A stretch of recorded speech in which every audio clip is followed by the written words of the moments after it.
لوگوں نے کیا کیا؟ اب ریشہ دوانیاں یورپ میں مختلف ملکوں کے درمیان جنگیں کروائیں سازشوں کے ذریعے سے. وہی کلما اوقدوا نارا للحرب، جنگ کے لیے آگ بھڑکا دینا تو ان کا پرانا مشغلہ تھا. جنگیں کرواتے تھے. پھر فرانس کے بادشاہ کو بھی قرض چاہیے اسلحہ کے لیے، انگلستان کے بادشاہ کو بھی قرض چاہیے.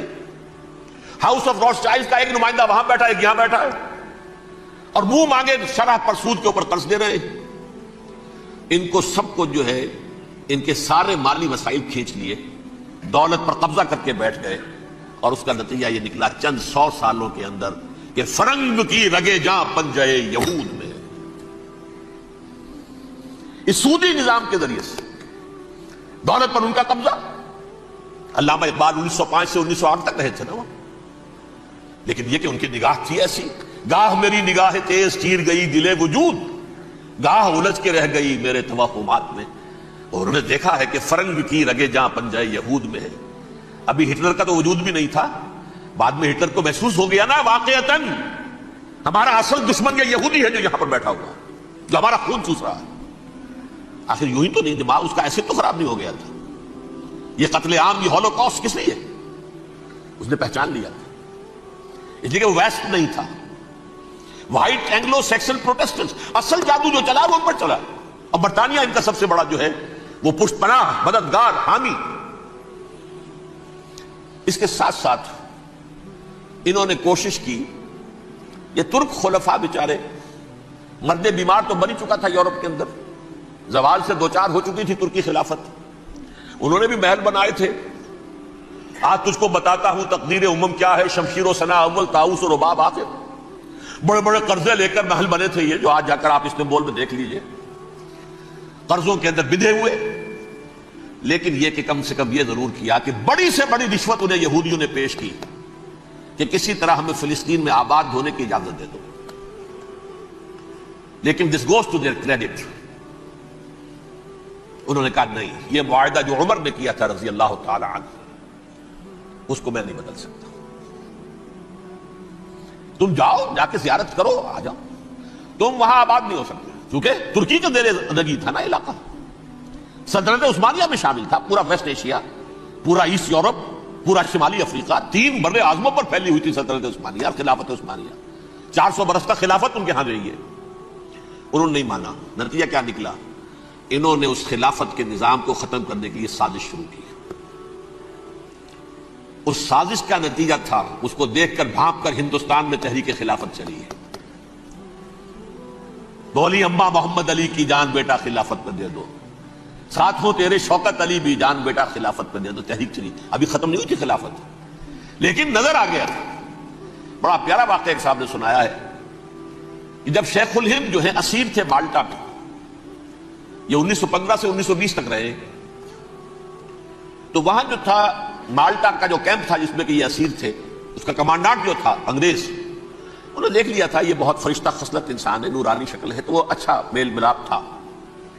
ایک روز کہا حضرت شیخ الہند نے کہ آپ لوگ ہماری خلافت کے پیچھے کیوں پڑے ہوئے ہیں؟ وہ تو ایک مردہ شے ہے، اس میں کوئی جان تو ہے نہیں، کوئی طاقت نہیں ہے، پھر بھی آپ ہماری ایک نشانی ہے، اسے کیوں آپ جو ہے برباد کرنے پر تلے ہوئے؟ اس نے کہا اتنے بھولے نہ بنیے حضرت، ہمیں معلوم ہے اس نیم مردہ خلافت میں بھی طاقت اتنی ہے کہ اگر جہاد کا فتویٰ اس نے دے دیا تو انڈونیشیا سے موریتانیہ تک مسلمان کفن سر سے باندھ کے نکل آئے گا، یہ ہمیں معلوم ہے. لہذا ہم نے ختم کرنا ہی کرنا. اور ختم کس سے کرایا؟ ایک فری میسن مصطفیٰ کمال پاشا. چاک کر دی ترک ناداں نے خلافت کی قبا، سادگی اپنوں کی دیکھ اوروں کی عیاری بھی دیکھ. عیاری کس کی تھی؟ یہود کی، اور ان کے اعلی کار برطانیہ. ابھی خلافت ختم بھی نہیں ہوئی تھی، برطانیہ کے ذریعے سے 1917 میں بالفور ڈکلیریشن کے ذریعے سے حق حاصل کر لیا کہ ہاں جا کر یہ آباد بھی ہو سکتے ہیں. چونکہ دوسری جنگ عظیم میں سلطنت عثمانیہ ختم ہو گئی تھی، خلافت نام کی تھی، سلطنت تو ختم ہو گئی، ترکی رہ گیا تھا صرف. اور جنرل ایلن بی کی فوجیں داخل ہو چکی تھی یروشلم میں. یروشلم پر قبضہ برطانیہ کا ہو چکا تھا، اور قبضہ دلوانے والے برطانیہ کو ہمارے ہندوستان کے مسلمان فوجی بھی تھے. عربوں نے بغاوت کی ترکوں کے خلاف، اور انگریزوں کی فوج میں ہمارے ہندوستان کے مسلمان سپاہی بھی تھے۔ بہرحال اب چونکہ ان کے پاس آ گیا، برطانیہ نے اعلان کر دیا، بالفور ان کا وزیر خارجہ، Jews have a right to settle in Palestine, وہ جائیں آباد ہو سکتے ہیں۔ یہ 1917 کا اعلان ہے۔ اس کے بعد جو کچھ انہوں نے طریقے برتے ہیں، اس میں دھن، دھوس، دھاندلی، دھوکہ، ہر چیز۔ مثلا دھن، گئے جناب یہ آپ مکان بیچیں گے؟ اچھا جی لے لیجیے، آپ کیا مانگتے ہیں؟ 10 لاکھ، میں 11 لاکھ دیتا ہوں لیکن کل ہی نکل جائیں۔ پیسے کی کمی تھی نہیں، پورا یورپ کا سرمایہ ان کے پاس، بینکرز کے پاس۔ زائنسٹ موومنٹ اصل میں بینکرز کی موومنٹ تھی۔ 1897 میں جمع ہو کر انہوں نے جو پروٹوکول بنائے تھے وہ کون تھے؟ سب کے سب بینکرز تھے۔ دولت کی کمی نہیں تھی، تم 10 کی بجائے 11 لوگ نکل جاؤ۔ یہ کھیت بیچتے ہو کتنے کا؟ بھائی 12 کا، ہم 13 دیتے ہیں بھائی، جلدی سے نکل جاؤ۔ یہ بھی کیا، دھن کے ذریعے سے ڈسپلیس کیا، جہاں زور چلا نکال دیا۔ اور اس کے بعد پھر جب سن 48 میں اسرائیلی ریاست قائم ہو گئی، اب وہ اسرائیلی جو ہے عدالتوں میں استغاثے دائر کرنے شروع، یہ فلاں مکان میرے پرانے پگڑ دادا سگڑ دادا کا تھا 2000 سال پہلے، اس کے اوپر یہ قبضہ کر کے بیٹھے ہوئے، یہ میرے پاس دستاویزات ہیں۔ اچھا ٹھیک ہے آپ نکل جائیں، یہ مکان ان کا ہے۔ اس طریقے سے انہوں نے بے دخل کیا فلسطینیوں کو، اور خود وہاں پر قدم جما کر مضبوطی سے بیٹھ گئے۔ یہ ہے کہ جو مغربی اقوام نے کیا ہے، اس میں سیکنڈ جو ہے رول پلے کیا ہے امریکہ نے۔ ویسٹ جو ہے اس کا نمبر 2 امریکہ تھا، اب نمبر 1 امریکہ ہے۔ اب برطانیہ کی کوئی حیثیت ہی اب نہیں ہے، لیکن سب سے بڑا وکیل جو ہے وہ وہی ہے اب بھی۔ لیکن ظاہر بات ہے کہ west white Anglo Saxon Protestants کا ایمان اس وقت جو ہے وہ برطانیہ، یو ایس اے۔ 1948 میں یہ قائم ہوا، اور یہاں پہ نوٹ کیجئے پاکستان 47 میں قائم ہوا ہے، اور تقریباً 9 مہینے ہیں درمیان میں، اگست 47 اور مئی یا جون 48۔ اس کا کیا مطلب ہے یہ میں بعد میں بتاؤں گا آپ کو۔ پہلی جنگ ہوئی 48 میں، عربوں نے بغاوت کی اور عرب جیت رہے تھے، اچانک پتہ نہیں کیوں عربوں نے جنگ بند کر دی۔ یہ بالکل یوں سمجھیے کہ پیرلل واقعات تھے۔ کشمیر میں ہم جیت رہے تھے، بھاگ کر نہرو پہنچ گیا یونائٹڈ نیشنز کے اندر، جنگ بند ہو گئی، ختم ہوا اس۔ کچھ اپنوں کی غلطی بھی تھی، کچھ قبائلیوں نے وہاں جا کر سری نگر ایئرپورٹ تک پہنچ گئے تھے، بجائے اس پر قبضہ مکمل کرنے کے لوٹ مار میں لگ گئے، اپنوں کی غلطی بھی تھی۔ لیکن اس کے باوجود پڑا بھاری تھا، اور اگر سری نگر ایئرپورٹ پر قبضہ ہو گیا ہوتا تو سوال ہی پیدا نہیں ہوتا کہ بھارت بھی اپنی فوجیں اتار سکتا، زمینی راستہ تھا ہی نہیں۔ وہی وہاں ہوا ہے بڑے ہی عجیب طریقے پر۔ عرب جیت رہے تھے، اسرائیل جو ہے شکست کھا رہے تھے، عربوں نے صلح کر دی۔ کچھ مہینوں کے بعد عربوں نے دوبارہ جنگ کی۔ اتنے عرصے میں یہ اسرائیلی، یہ سب جو ہے جتنے دہشت گرد ہیں اسرائیلی، یہ اس دور کے لوگ ہیں، وہ چاہے مینیجم بیگن تھا یا کوئی اور، یہ سب کے سب اس دور کے ٹیررسٹ۔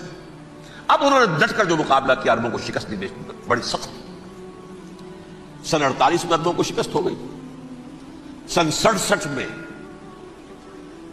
روس کے سکھانے پڑھانے پر جمال عبد الناصر نے حملہ کیا، بلاکیٹ کر دیا ایلات کا، بندرگاہ کا۔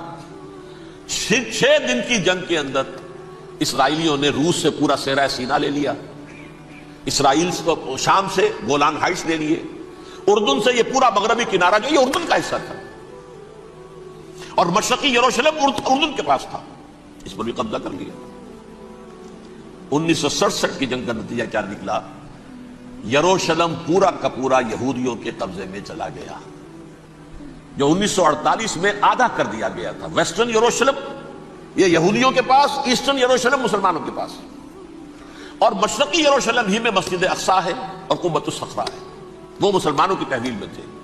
اردن کا قبضہ مسلمانوں کی تحویل، لیکن اب 67 میں پورا یروشلم ان کے قبضے میں آ گیا۔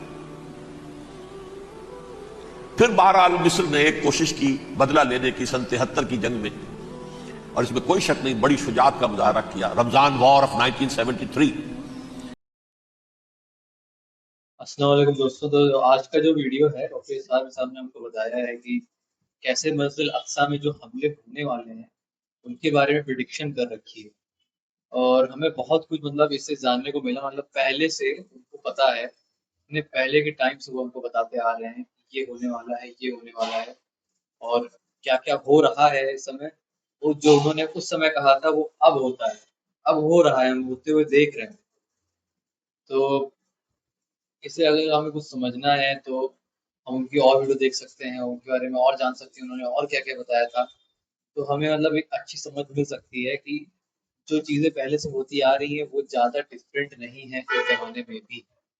تو اگر آپ کو ویڈیو اور ڈاکٹر صاحب صاحب کی دیکھنی ہے تو اس چینل پہ آپ کو یہ ویڈیوز ملیں گی، اور میں تھوڑی تھوڑی ڈیلی ان ویڈیوز کو لگاتا رہتا ہوں تاکہ آپ لوگ دیکھو اور آپ لوگ سمجھو کہ اور کیا کیا مطلب اس مطلب کہ بیسیکلی ٹرینڈنگ ٹاپکس پہ ویڈیو رہیں گی تاکہ آپ کو بھی مطلب اچھا لگے گا دیکھنے میں، سمجھ میں آئے گا اور بہتر آپ سمجھو گے، آپ کی ٹرینڈنگ بیٹر ہوگی ویڈیوز دیکھنے سے، اور آپ اپنی اوپینین اچھے سے فارم کر سکو گے۔ تو ان ویڈیوز کو میں اس چینل پہ ڈیلی اپلوڈ کرتا رہوں گا، آپ کو کچھ نہیں کرنا ہے، آپ کو بس ویٹ کرنا ہے، نوٹیفیکیشن بل آپ آن کر دیجیے، آپ کو ویڈیو مل جائے گی اسی ٹائم پہ، ڈیلی 10 بجے یا 10:30 بجے ویڈیو یہ آ جائے گا قریب سارے مسائل کی۔ اور بہت ساری ویڈیو صاحب کی جو ہیں جو مسنگ تھیں وہ ویڈیوز کی میں نے ڈھونڈی ہیں، اور ان ویڈیوز کو بھی میں اپلوڈ کروں گا جو کہیں بھی اپلوڈ نہیں ہوئی ہیں، وہ ویڈیوز اس چینل پہ اپلوڈ ہوں گی، اور آپ لوگوں کو اگر کوئی بھی اور کیوریز ہے اور کوئی اور ٹاپک آپ کو بتانا ہے جو آپ کو صحیح لگے تو آپ اس کو بتا دیجیے گا، وہ ٹاپکس پوری ویڈیو آ جائیں گی پھر صاحب کی۔ اور بیسیکلی اس ویڈیو میں تو بھائی سب چیزیں کور اپ کر دی ہیں کہ کشمیر کے بارے میں، وہاں پہ حملہ کیا ہو رہا ہے، وہاں پہ ایسا سسٹم بنایا ہی کیونکہ یہ ہر مار دھاڑ چل رہی ہے اور لوگوں کے قتل ہو رہے ہیں، اور پھر وہاں کے لوگ کہہ رہے ہیں کہ ہمیں چاہیے وہاں، اور صاف جانتے ہو کہ پاکستان کے لوگ کہہ رہے ہیں کہ کشمیر یہ ہے ہمارا کشمیر ہے، انڈیا کے لوگ کہہ رہے ہیں ہمارا کشمیر، یہ چیز ہوئی کیسے آگے، مطلب کہ یہ مطلب فائنلائز کیوں نہیں ہو پایا شروع سے بھی، تو انہوں نے پورا ایکسپلین کیا ہوا ہے کہ کیا کیا چیزیں ہیں، اور بیسیکلی مطلب فیوچر میں چیزیں ہونے والی ہیں انہوں نے بہت پہلے ہی بتا رکھی تھی، تو ہمیں مطلب کچھ سوچنے کی ضرورت نہیں ہے اس چیز پر، اور ہم ان کی ویڈیو دیکھ دیکھ کے ہم پہلے ہی جان سکتے ہیں کہ چیزیں کیا ہونے والی ہیں، اور اگر آپ دھیان لگاؤ اور لاجک لگاؤ تو آپ یہ سمجھ سکتے ہو کہ ان کی ویڈیوز جو ہیں جو انہوں نے پہلے بنائی تھی اس ٹائم پہ، انہوں نے بھی کہا تھا کہ میری تقریروں کے اوپر بعد میں لوگ دیکھیں گے، بعد میں لوگ غور کریں گے اور سمجھیں گے کہ میں نے جو بتایا تھا، اور میں اپنے آپ سے بتا رہا ہوں کہ جو انہوں نے بتایا تھا وہ آج بھی ہو رہا ہے، آج بھی ہم سچ ہوتے ہوئے دیکھ رہے ہیں ان چیزوں کو، اور یہ کوئی نئی بات نہیں ہے، اور پیلسٹائن میں جو لوگ وہاں کے جوجھ رہے ہیں اور ان پہ ڈیلی بم گر رہے ہیں، بامس گر رہے ہیں، وہاں کے اب یہ چھپا نہیں ہے، وہاں کے جو لوگ ہیں وہاں کے جو بچے ہیں وہ بھی 30,000 کے اوپر کلڈ ہو چکے ہیں، اور وہ ڈیٹا بڑھتا ہی جا رہا ہے، اور وہ ڈیٹا کون دکھا رہا ہے کہ کتنا مطلب وہ کتنا کم ہے کسی کو نہیں پتا، وہاں پہ کیا ریئل نمبر میں جو کلنگز ہوئی ہیں، وہاں کے جو سارے گھر تباہ دکھ رہے ہیں، وہاں کے لوگ نہیں مرتے ہوئے دکھ رہے ہیں، گھر تباہ دکھ رہے ہیں، بنجر علاقے دکھ رہے ہیں، اور ہمارے ہاتھ بندھے ہیں، ہم کریں تو کریں گے، ہم مطلب بہت سارے لوگ گئے ہیں جنہوں نے جو ڈونیشن دے رہے ہیں ان کی ہم ہیلپ کر سکتے ہیں، اور آپ کو اگر ہیلپ کرنا ہے تو ان آرگنائزیشنس کو آپ مطلب اپنی طرف سے ڈونیشن دے سکتے ہو، ان کی ہیلپ کر سکتے ہو، تو اگر آپ کو ہیلپ کرنی ہے تو آپ بالکل ہیلپ کریے، اور سوشل میڈیا پہ ان سب کے مطلب لنکس ہیں، اگر آپ کو تھوڑا سا ریسرچ کرنا ہے تو آپ کو مطلب غزہ ڈونیشنس کے اوپر آپ کو لکھنا ہے اور وہ سائٹس آپ کے اوپر آ جائیں گی، آپ کو ڈونیٹ کر سکتے ہیں، وہ آفیشیل سائٹس ہوں گی، اور آپ ان کے انسٹاگرام ہینڈلس وغیرہ چیک کر سکتے ہو، سوشل میڈیا ہینڈلس چیک کر سکتے ہو کہ یہ ریئل ہیں، آفیشیل ہیں، یہ دے رہے ہیں کہ نہیں دے رہے ہیں، اور ان کے سامان وہاں تک پہنچ رہے ہیں کہ نہیں پہنچ رہے ہیں، اگر آپ کو وہاں کے لوگوں کی ہیلپ کرنی ہے بیسیکلی تو آپ یہ چیزیں کر سکتے ہو۔ اور اس ویڈیو کے بارے میں نے آپ کو پورا بتا دیا ہے کہ انہوں نے جو پٹیشن کری ہے الیکسا کے بارے میں اور کشمیر کے بارے میں، یہ غلط تو کہیں سے دکھ نہیں رہی ہیں، اور یہ مطلب بہت چیزیں جو ہیں ہمیں قریب آتے ہوئے دکھ رہی ہیں، اور امام مہدی کا جو ظہور ہونے والا ہے یہ نشانیوں کا پورا ہونے کے بعد ہی ہوگا، ہمیں سمجھ میں یہ آ رہا ہے کہ امام مہدی کا ظہور بہت قریب ہوتا چلا آ رہا ہے، دنیا کا جو اینڈ ٹائم ہے، جو مطلب کہ مان لو کہ دجال کا ٹائم آنے والا ہے، اور بیسیکلی اینڈ سائنس جو ہونے والے ہیں وہ ہمیں دکھنے والے ہیں، اور ہم تو بھائی پتا نہیں کہ ہم کہاں سے مطلب ان چیزوں سے بچ سکتے ہیں، اور گناہ اور لوگوں کے اندر کیا کہتے ہیں گناہ کرنے کی جو وہ ہوتی ہے کہ وہ گناہ نہ کریں، اس سے بچیں، وہ ختم ہوتی چلی جا رہی ہے. سب کو لگ رہا ہے کہ میں گناہ تو اتنا کرتا ہوں، تو میں تھوڑا سا اور یہ مطلب یہ سب جو ہے اس کو لوگوں کے اندر ختم ہو رہا ہے. لوگ کو پتہ ہی نہیں ہے کہ ان سے گناہ ہوتا چلا جا رہا ہے، ڈیلی گناہ ہوتا چلا جا رہا ہے. بیسیکلی ان کو اب اس چیز پہ اویئرنیس کم ہو گئی ہے. تو جتنے بھی لوگ ہیں اس ویڈیو کو دیکھ رہے ہیں ان کو سمجھنے کی ضرورت ہے کہ ان کو اس اویئرنیس کو بڑھانا ہے. ہر ایک چیز میں ان کو اس چیز کے ہر چیز کے بارے میں اویئرنیس بڑھانی ہے کہ اگر ان سے گناہ ہو رہا ہے تو وہ نہیں کرنا، ترنت چھوڑ دینا ہے. تو آپ کو جو بھی جس ٹاپک سے ویڈیو چاہیے وہ آپ مجھے کمنٹ کر کے بتا دیجیے گا. میں اس کو ویڈیو لے کے آتا ہوں اپنے سارے مساف کی ڈیلی کے حساب سے، اور ایس چینل پہ ویڈیوز آتی رہیں گی اس حساب کی. تو آپ اس ویڈیو کو شیئر کر دیجیے گا، لائک کر دیجیے گا. تب میں کل آپ سے پھر ملتا ہوں کہ سارا صاحب کی ویڈیو آپ کے لیے آپ کے سامنے